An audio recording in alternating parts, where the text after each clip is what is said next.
بسم اللہ الرحمن الرحیم۔ ایک ہوتا ہے نیک ہو جانا، صحیح معنوں میں میں یا آپ نیک ہو جائیں۔ ایک ہے ہم خود کو نیک سمجھنا شروع کر دیں۔ نیک نہیں ہیں ہم، لیکن ہم خود کو نیک سمجھ رہے ہیں۔ جب ہم خود کو نیک سمجھتے ہیں تو دوسروں کو بدمعاش، گناہ گار اور قصوروار اور سیاہ کار سمجھتے ہیں، دوسروں کو ہم حقیر سمجھتے ہیں۔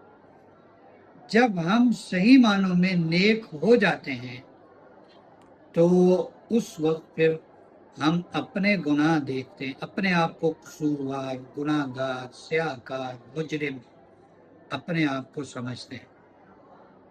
لہذا ہمیں نیک ہونا چاہیے، نیک بننا چاہیے، خود کو نیک سمجھنا نہیں چاہیے، نہیں تو دوسروں کو ہم گناہ گار سمجھیں گے اور دوسروں کو چھوٹا سمجھیں گے، خود کو بڑا خیال کریں گے۔